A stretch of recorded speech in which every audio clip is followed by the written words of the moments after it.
agora eu estou te vendo, tão especial, e tão especial para mim, que todas as vezes que eu te peço as coisas, você está sempre pronto, e você sabe muito bem do afeto que nutrimos um pelo outro. Então, Zé, você tem um tempo para falar para o CTA, e fique à vontade. Eu quis muito que você começasse essa série de conversas, e, sobretudo, abrindo o CTA. Arminda. Porque eu te conheço muito bem, eu sei de toda a preocupação. Então, muito obrigada. Eu já falei de você, eu vou fechar meu microfone. Eu só queria falar uma coisa, Arminda. Fique à vontade. Claro. Zé Ricardo, um prazer tremendo ter você conosco. Você sabe que tenho você no meu coração e você sabe por quê.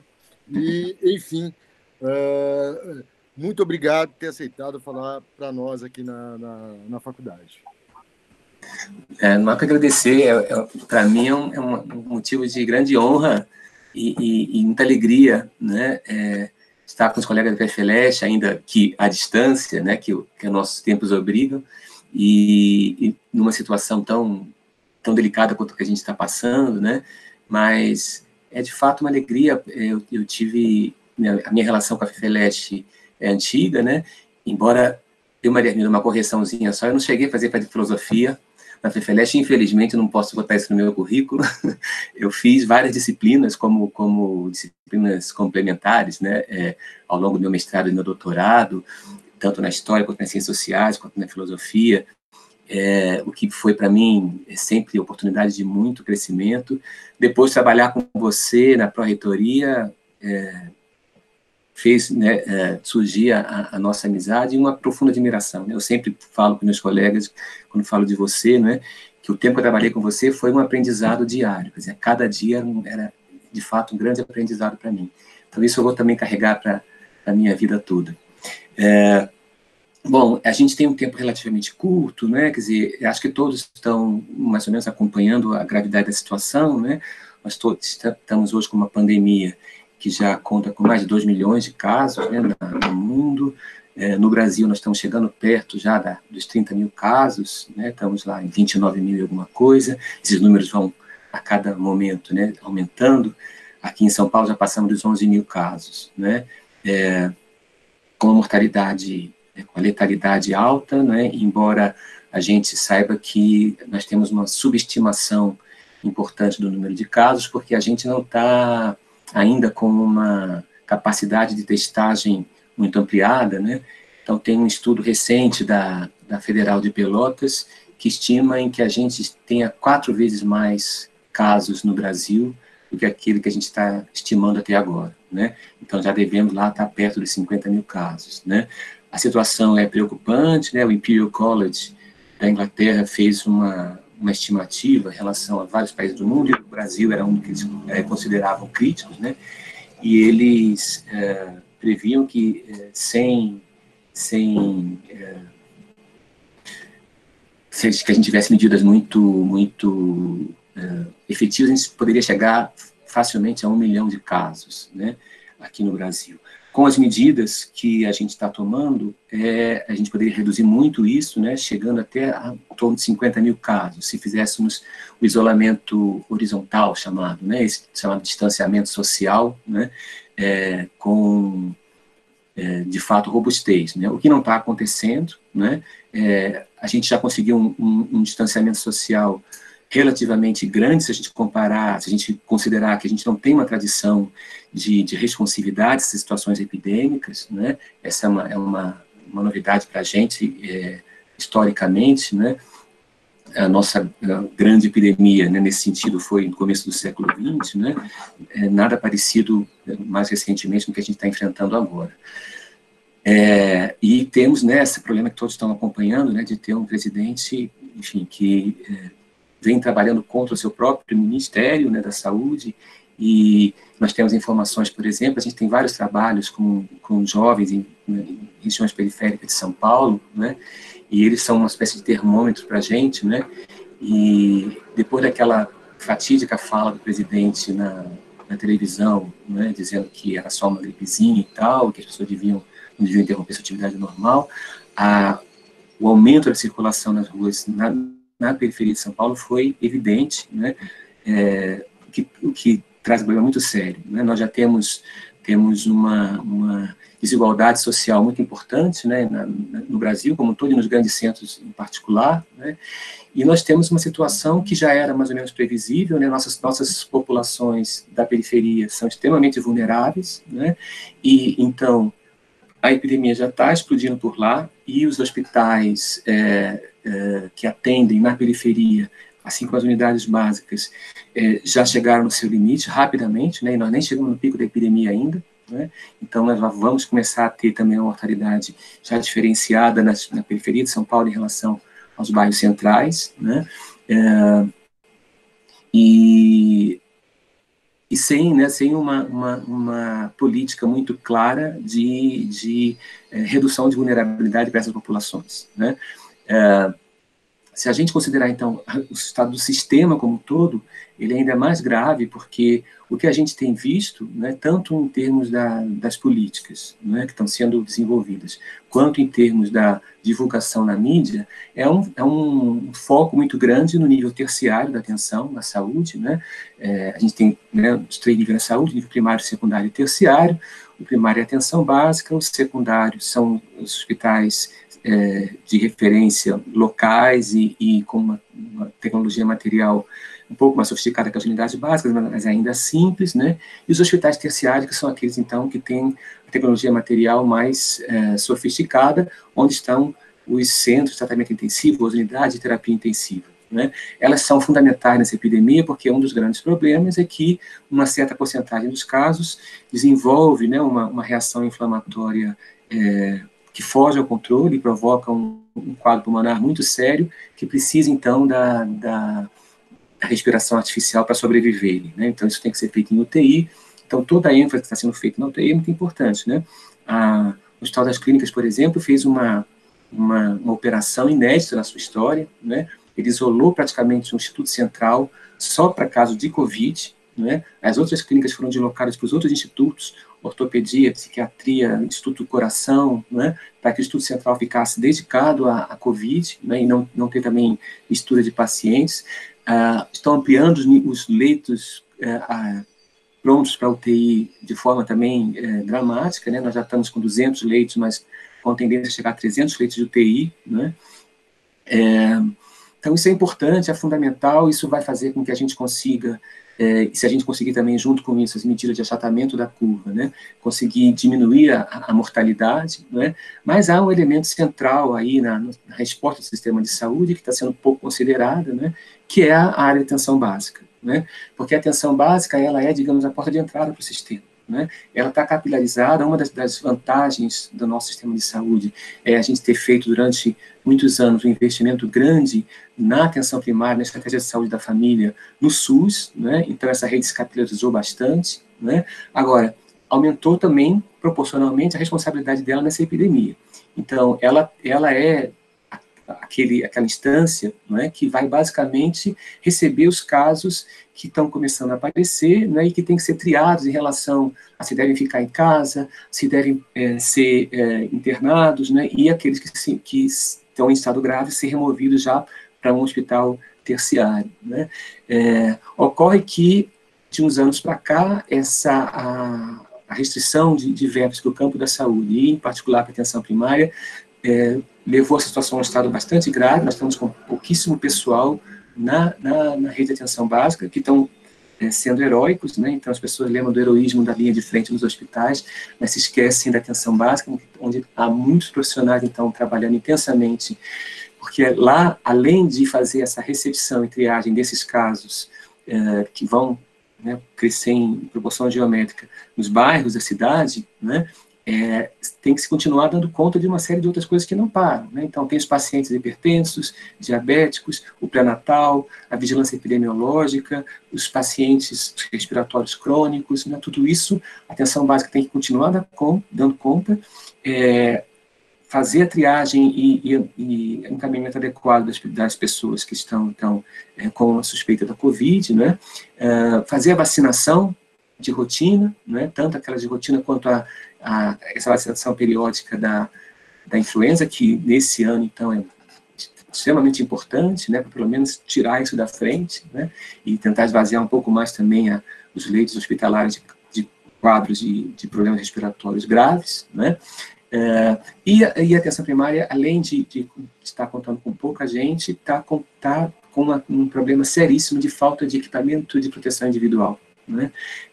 Então, esses profissionais estão se expondo diariamente e durante várias horas por dia a pessoas infectadas, né, e que estão transmitindo essa infecção, né? Então, esse é um problema seríssimo que a gente tem que enfrentar, né? E o problema agudizado e que vai continuar a longo prazo, né, que é a questão da vulnerabilidade das populações vivendo nos bairros mais periféricos, especialmente nas favelas e comunidades, né, pela falta total, né, de todos os recursos para se proteger, que vão desde a situação já, né, de saúde prévia mais fragilizada, até as dificuldades estruturais de conseguirem equipamentos de proteção, tipo máscara, álcool gel, condições de higiene para lavar as mãos com água e sabão, para conseguir manter distanciamento social adequado, né? Porque mesmo dentro de casa, essas pessoas estão confinadas com um número muito grande de outras pessoas e as suas ruas, né, são também muito estreitas, mal ventiladas e também causa uma troca muito grande de infecções por ali. Então, é uma situação difícil. Além de tudo, o grande número de pessoas em situação de trabalho precário, né, nessa situação vai aumentar, vai torná-los mais vulneráveis ainda, né, o que coloca grandes desafios para a gente, tanto no campo da saúde, né, e não é a curto prazo, é a longo prazo, né, e nesse ponto, né, uma interface grande com as ciências sociais e humanas, né. Por quê? Porque elas já têm nos ajudado, né, na interface especialmente no campo da saúde pública, da atenção primária, né, entre o conhecimento biomédico e o conhecimento dos aspectos sociais que facilitam ou interditam, né, a circulação das doenças, a gravidade delas, né, ou, em termos resumidos, a vulnerabilidade delas, tanto ao adoecimento quanto às consequências graves desses adoecimentos, né.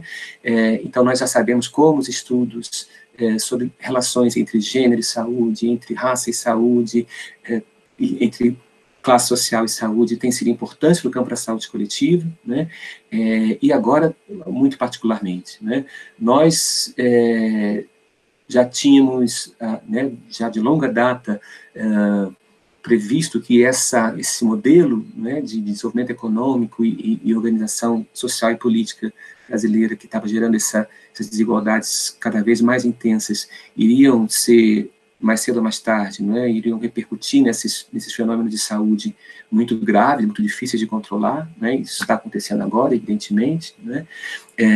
A questão, por exemplo, da contribuição, né, que os cientistas sociais e, em particular, os economistas preocupados com a questão da justiça social propunham, né, por exemplo, da política de renda mínima, né, que foi negligenciada durante esses anos todos, teria agora um efeito bastante importante, né, no segurar essa crise, né.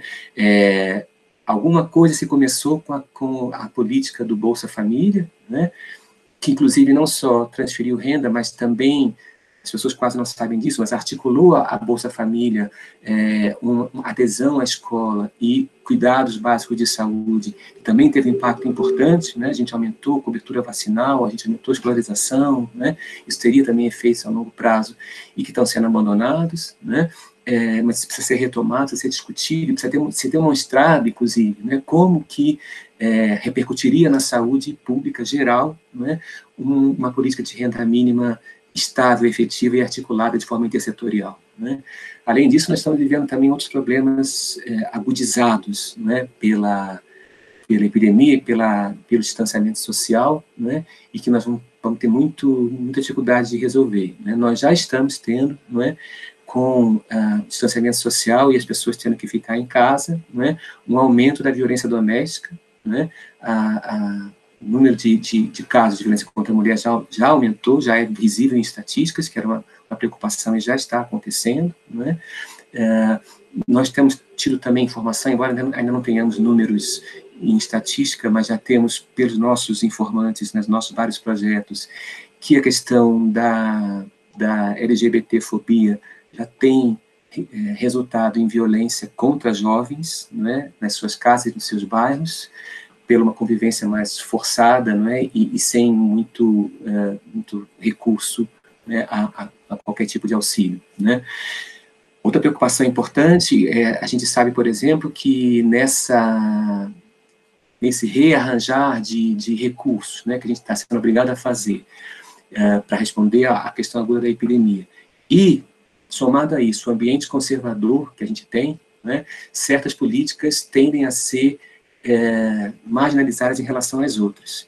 Então, por exemplo, toda a política importante que o Brasil desenvolveu em relação ao acesso a recursos, a insumos de prevenção de HIV/AIDS, estão correndo sério risco, né? Então, acesso à PrEP, à PEP, à camisinha, né,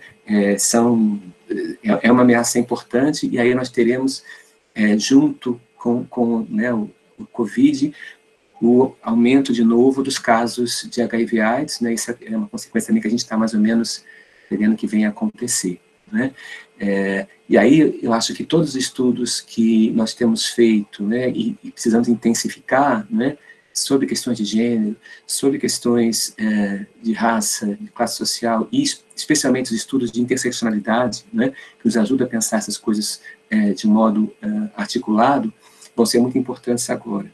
E aí eu até aproveito essa oportunidade, né, e pegando uma deixa do que Maria Arminda falou no final da sua introdução, né, eu acho que a gente tem hoje uma situação que é global, né, e que implica uma análise de situação de saúde, e como diz o Paul Farmer, né, que é um médico e antropólogo norte-americano bastante importante, ele diz que a gente tem que pensar de modo historicamente profundo e geograficamente amplo, né? Então, a relação entre a área da saúde e as ciências humanas tem que se intensificar.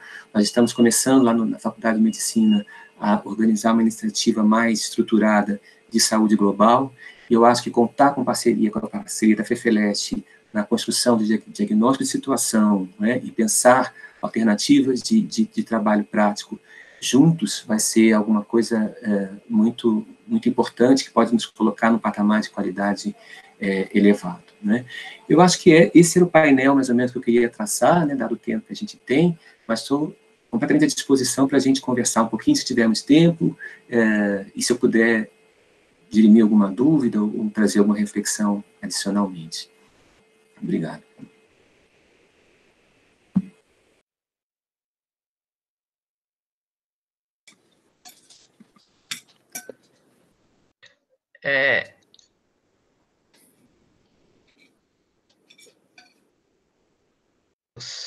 Aconteceu aqui.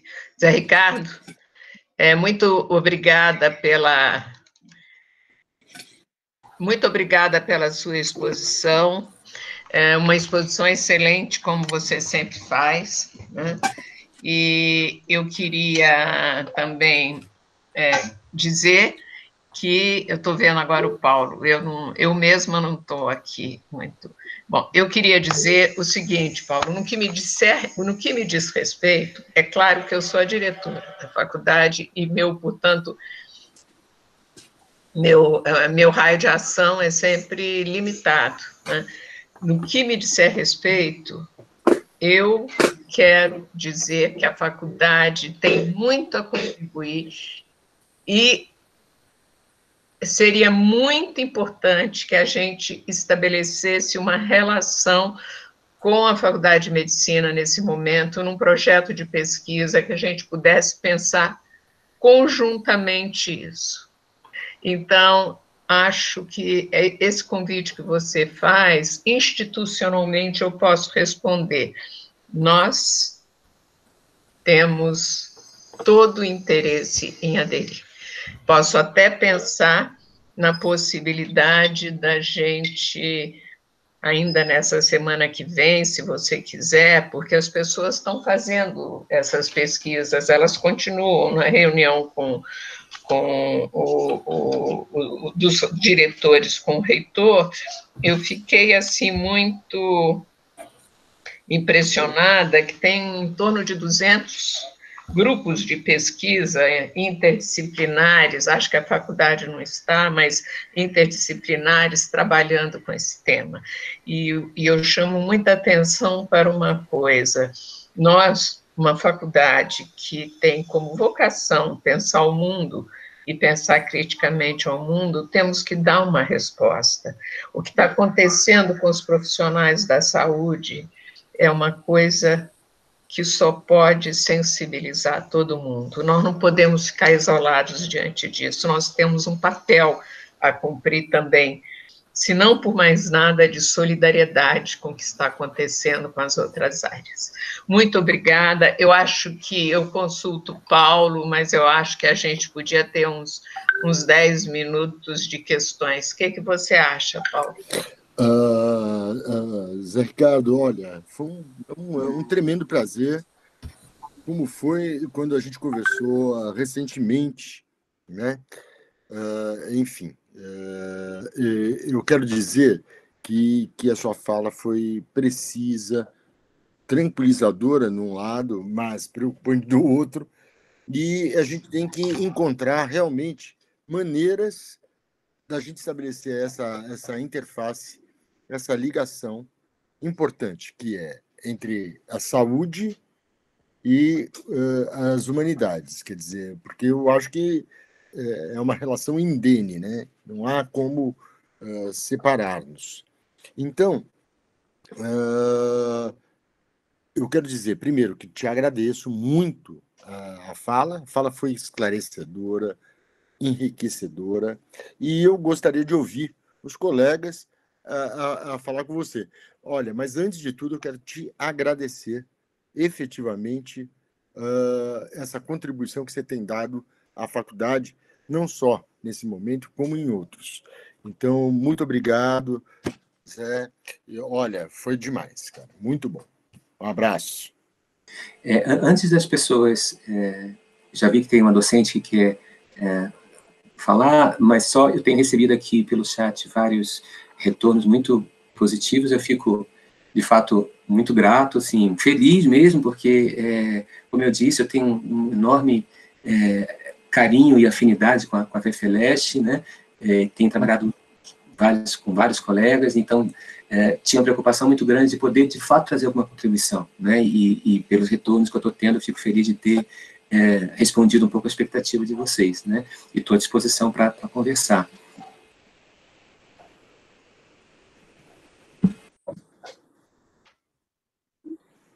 Posso falar? Ou não? Está aberta a palavra? Você, por favor. Está aberto. Então, Rosângela, por favor, Zé. faça a relação dos inscritos. Tá? Perfeito, professora, já estou fazendo. A professora Sueli é a primeira. Tá.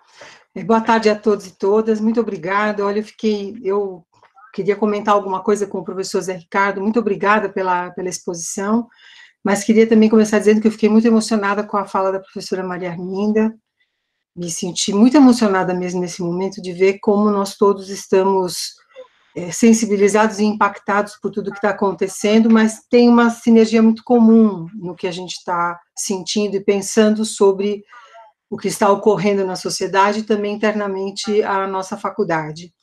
Eu queria comentar com o professor Ricardo que hoje pela manhã nós tivemos a reunião da nossa coordenação de pós lá na Geografia Física e o senhor deve conhecer, talvez, a professora Lígia Wiesel Barroso, que está fazendo um trabalho, ela tem um projeto grande junto ao SUS, ela é uma professora da área de Geografia e Saúde, e ela mostrou para a gente os dados que ela vem analisando da questão dos clusters aí do coronavírus, e nós decidimos prospectar os editais para fazer um projeto coletivo no departamento, que envolva outros docentes, para tratar destas questões que envolvem a questão cultural, a questão da desigualdade, junto com os dados da doença, não somente a gente ficar recebendo os números de quantidades de infectados e mortos, mas a gente dá sentido para esses dados, né?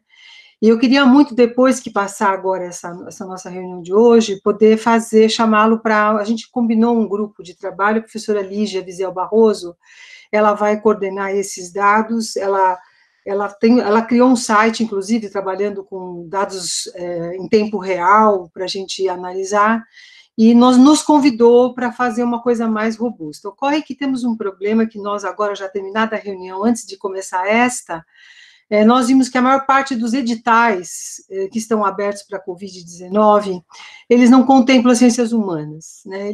Muitos deles estão abertos para focar questões da área mais técnica da saúde, ou áreas que são afins mais às áreas biológicas e de saúde. E é muito bom as parcerias, porque mesmo que a gente não tenha, talvez, a possibilidade de participar desses editais sozinhos, talvez a gente possa reunir, junto com a saúde pública, junto com profissionais aí da área de saúde, projetos em que nós possamos participar. Então, eu agradeço muito e queria colocar que nós vamos entrar em contato para conversar mais profundamente. Eu gostei muito da sua fala, falando justamente do setor da unidade básica de saúde, da saúde na família, e com os quais nós trabalhamos em muitas pesquisas, justamente nessa área de geografia da saúde. Muito obrigada. Certo. Professora Sueli, vai ser um prazer, né, continuar a conversa. Acho que é importante, sim, essas parcerias.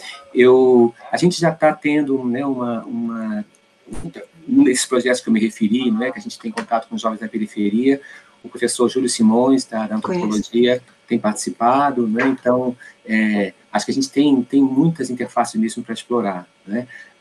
De fato, é uma pena que os editais estejam tão pouco disponíveis para a área de ciências sociais e humanas, né? Uhum. E isso mesmo no campo da saúde, né? Porque essa também é uma sub-área da saúde, e quando a gente vê a maioria dos editais atuais, eles estão focados em microbiologia, em clínica, né? E pouco para essa área.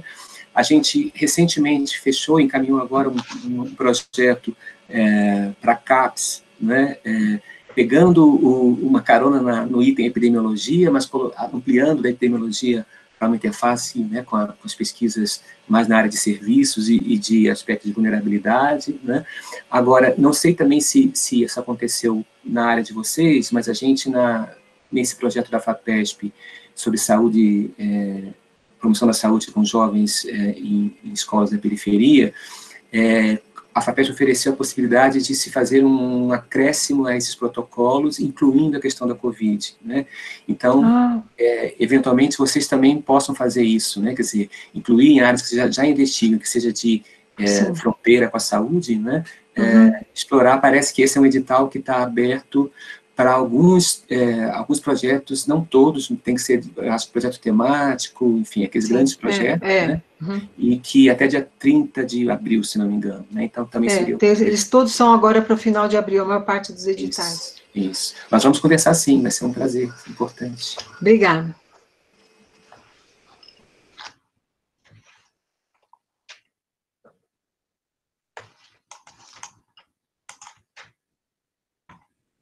Dar uma informação.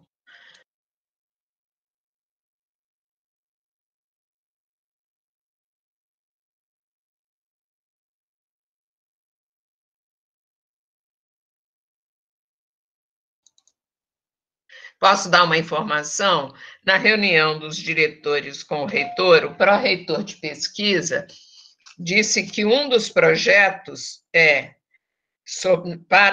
diretamente ligados ao Covid, sobre trabalho, interação social, escola, ambiente, deslocamento urbano, são coisas que têm alguma relação conosco, alguma não, tem uma relação íntima conosco, que até agora tinha 18 projetos. Então, eu acho que também podemos explorar essa área. Não sei se ainda pode, mas eu fiquei sabendo terça-feira. Obrigada.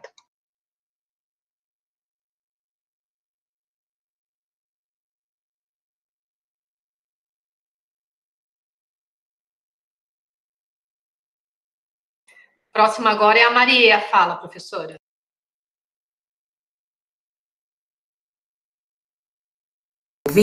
Boa tarde a todos, estão me ouvindo?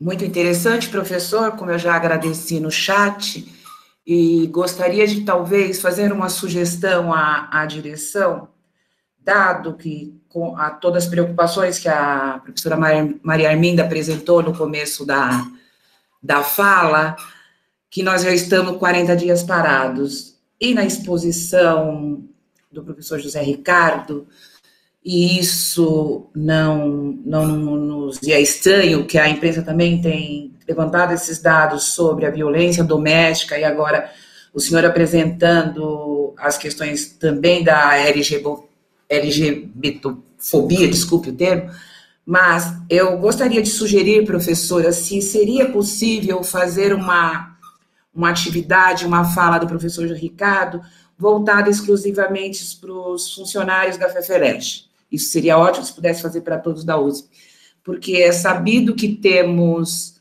vários funcionários que moram nas comunidades do entorno da faculdade, vários funcionários que moram em zonas periféricas, como cidades, dormitórios ao entorno da USP, né, assim dizendo, Osasco, Barueri, Itapevi, e por aí vai.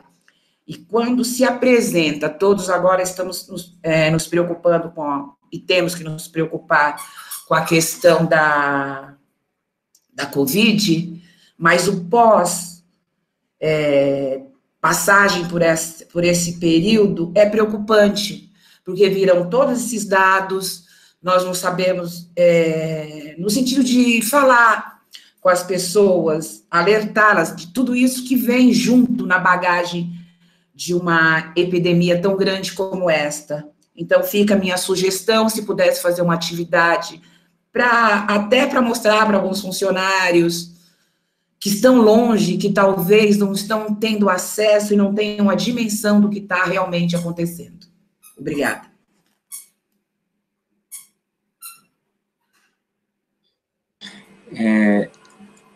Acho que claro que ele pode, Maria. Muito obrigada. Claro que pode. Então, vocês organizam, ótima sugestão. Eu queria reforçar a importância disso, né? Acho que são pessoas que vão estar, né, enfrentando nas suas comunidades esse problema por longo prazo, né? E isso nos implica diretamente a todos, né? Eu queria somar a isso uma questão que foi levantada no chat, que é muito importante também, que é a questão do acesso à informação, né, que é fundamental, né, e que é um problema que a gente tem enfrentado, inclusive, muito perto da gente, né. Eu estou ajudando o professor Gerson com a questão do apoio à saúde dos moradores do CRUSP, né, que, embora muitos, quando começou o distanciamento social, tenham ido para suas casas e em outros lugares e tal, ainda tem um contingente importante de alunos lá no CRUSP, né, tem pelo menos uns 370 pessoas lá, né, e até pouco tempo muitos deles estavam isolados, com dificuldade de ter acesso à internet, até para acompanhamento das próprias atividades acadêmicas, né. Então, isso é uma questão séria, especialmente para aqueles que vão estar vão ser obrigados daqui a pouco, né, uma certa porcentagem deles, a ficar em isolamento, porque vai acontecer casos de doença lá, né, e eles vão ter que estar muito mais isolados, né, do que só o distanciamento social. Então, ter o acesso ao mundo externo via informação é importante. O problema da Wi-Fi lá é crônico, mas conseguiram, então, os modems externos, né, e a questão de que se pense, né, esquemas, que a USP pense esquemas de inclusão, né, para informação, processo de informação, inclusive usando, né, a expertise e a estrutura montada nas bibliotecas, seria uma coisa bastante importante, né?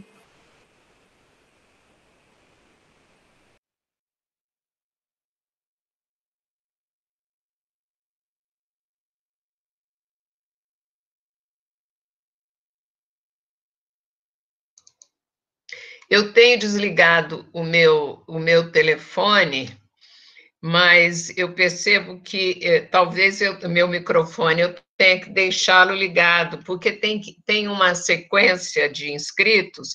Eu acho que a gente poderia, a partir desses inscritos, na verdade,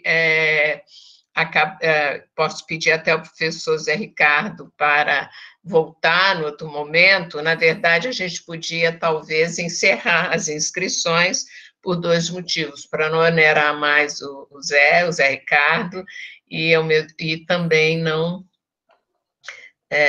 a gente poder começar o nosso CTA.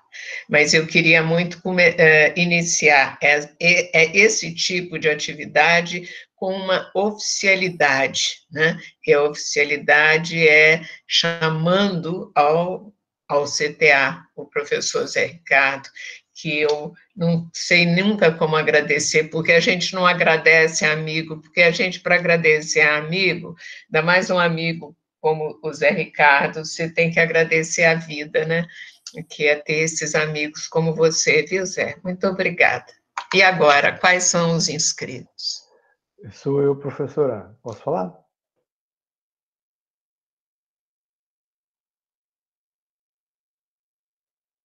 Boa tarde, estão me ouvindo? Boa tarde. Fique à vontade, professor Yuri. Obrigado. Boa tarde, professora Arminda. Boa tarde a todas e a todos. Boa tarde, professor. Gostei muito da sua fala. Não vou me delongar nos agradecimentos, mas são muito importantes. E gostaria de ouvir a sua opinião em relação ao cenário, né? Numa escala de tempo assim mais curta, né, mais imediata, em relação a esse distanciamento, a esse isolamento, se eu puder falar, e também a possibilidade de a gente ter uma segunda onda, né, um segundo pico de contaminação, de infecção da doença, até a gente não conseguir, né, o desenvolvimento de uma vacina, visando, né, mais a questão acadêmica, que a gente também hoje se reuniu para discutir o cenário, né, não só deste semestre, mas como o próximo, né, como dar um caminhar, né, qual seja, mas qual caminhar pode se dar ao ano letivo, né? Mas admiro muito, né, essa sua atuação em relação às comunidades, né, menos favorecidas, que é realmente lamentável, né? Não sei se acompanharam, mas a expectativa de vida, né, numa pesquisa recentemente publicada, mostra, né, que a expectativa de vida, né, das pessoas da periferia é muito menor, e também em relação à questão, né, étnica e também de gênero. Então, é justamente essa população que já tinha uma expectativa mais baixa que vai mais sofrer em relação a esse período, né, que a gente vai passar. Muito obrigado mais uma vez pela sua presença.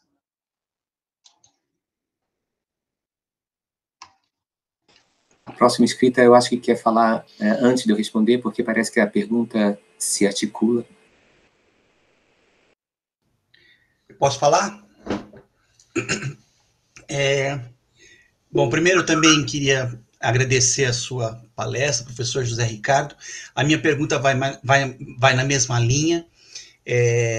Eu vou ser bem breve. A gente tem uma preocupação muito grande com a volta às aulas. E a gente tem ouvido falar que depois que passar o pico vai terminar um isolamento social, e terminar um isolamento social não é uma coisa muito... As pessoas estão pensando que terminar o isolamento social é simplesmente voltar ao que era antes, e não vai ter nada de voltar ao que era antes. Eu não consigo imaginar nos próximos 1 ano e meio um jogo de futebol num campo com todo mundo assistindo. Então, a minha pergunta é muito simples. Eu queria saber se já existem estudos de suspenso o isolamento social, quando que nós poderíamos voltar a ter aulas presenciais? Turmas de alunos com 30 alunos, 50 alunos, 100 alunos, como a gente tem.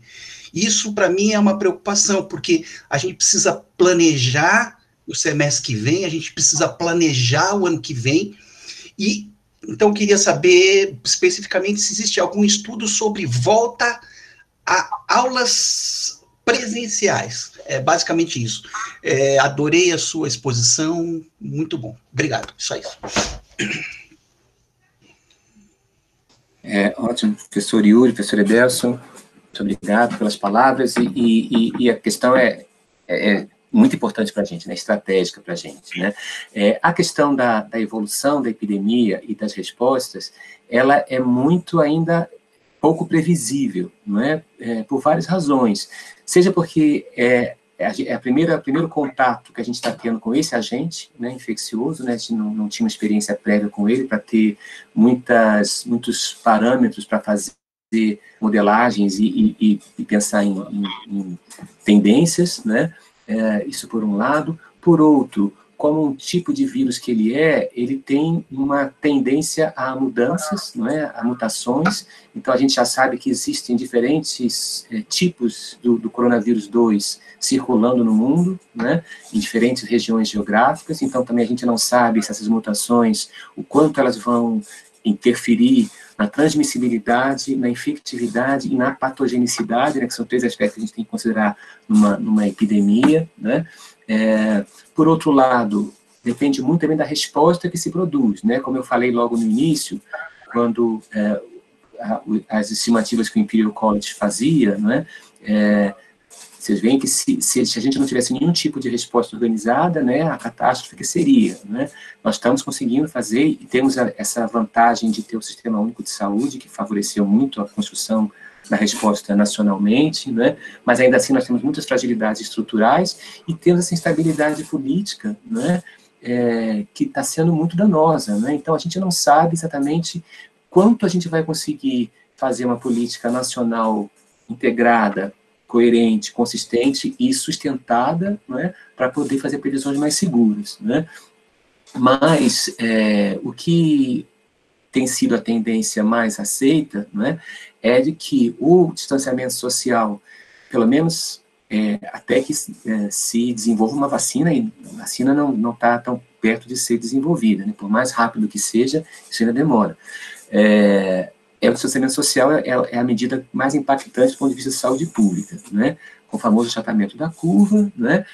Com isso, se a gente conseguir esse achatamento, a gente vai dando chance do sistema de saúde se organizar e ir conseguindo, então, ter uma capacidade de devolução de casos, né, para a vida social, né, tratados, né, sem morrer, né, cada vez mais aumentado, até que a gente possa manter um certo platô, né, e ir soltando o distanciamento social aos poucos, né? Então, eu imagino que a tendência mais, digamos,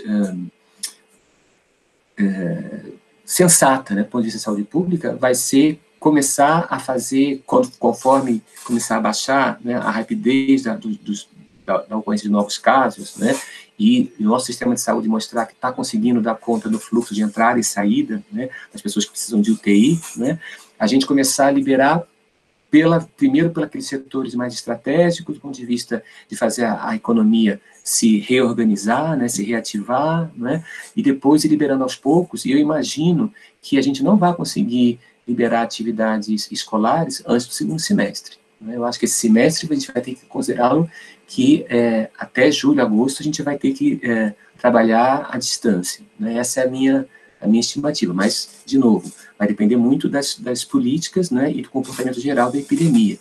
A gente também vai ter que contar com as desigualdades regionais, né, então, a gente está recebendo notícias agora, né, que o Ceará já começou a entrar naquela situação moralmente dramática que a Itália viveu, né, de ter que escolher quem vai morrer e quem vai viver, porque as UTIs já chegaram ao seu limite e não param de chegar casos, né. Então, a gente está vivendo, nesses dias também, a iminência da substituição do ministro da Saúde, né? E a gente não sabe o ministro que vai entrar, que política que vai seguir, né? Com todas as deficiências que podem ser apontadas, né? A condução, né, do Mandetta nessa epidemia estava sendo que era considerada mais sensata, né? E a mais eficaz, né? Embora a gente ache que tenha havido uma demora muito grande, a gente está sentindo ainda os reflexos disso, né, na questão da testagem, né, a gente tinha que ter tido mais testagem, mais rápido, mais disponível, né, e não tivemos isso ainda. Então,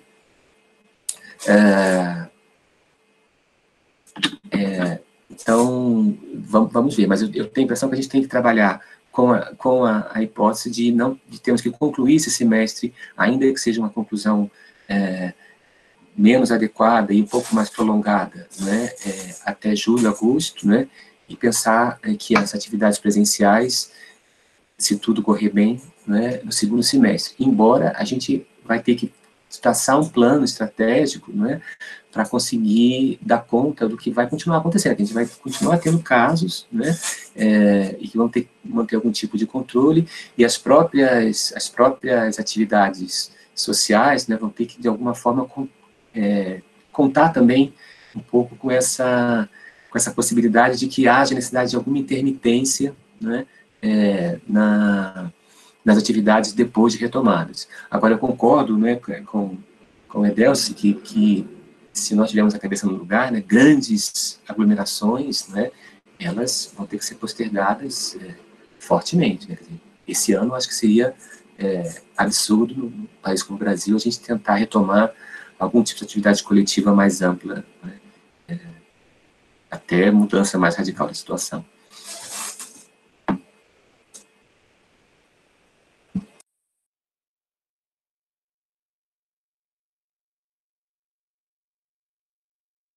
Algum outro inscrito?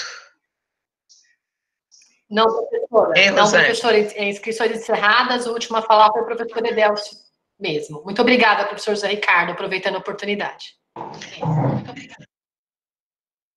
Por nada, eu que agradeço. Então, professor Zé Ricardo, Zé Ricardo, olha, eu estou muito agradecida por você ter aceitado meu convite, o convite da faculdade, e muito emocionada com a sua presença aqui. Nós tivemos uma colaboração no passado muito profícua. Eu também aprendi todo o tempo convivendo com você.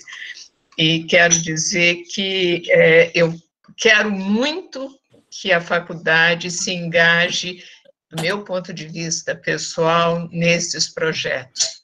O projeto da desigualdade, então, que sempre me foi muito caro, né, pensar a desigualdade, dar uma resposta pública numa interface com a saúde, eu acho que seria maravilhoso. Meu querido amigo, eu tenho outro amigo aqui que já apareceu, que quer falar, que é o Paulo.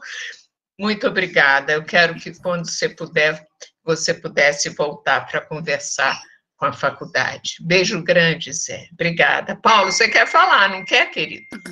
Lógico, Paulo? Lógico que eu quero. Lógico. Zé, eu sei. Nos conhecemos em circunstâncias boas e numa luta boa, e eu quero te dizer que a sua fala e a sua presença na Faculdade de Filosofia é absolutamente fundamental, porque as pessoas cismam em pensar que existe uma cisânia entre as áreas mais duras, digamos, da ciência e aquelas que são das humanas. Então, eu quero dizer que você nos representa, e eu digo isso talvez por mim, acho que pela Arminda também, a amostragem de que nós estamos todos juntos.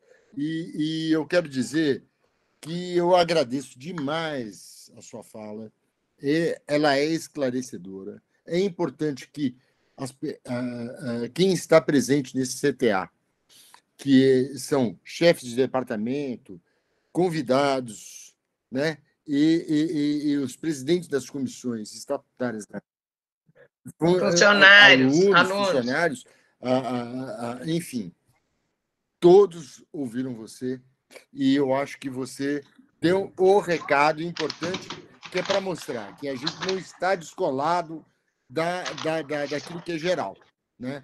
Porque eles acham que a gente não pensa. Pensamos e estamos juntos.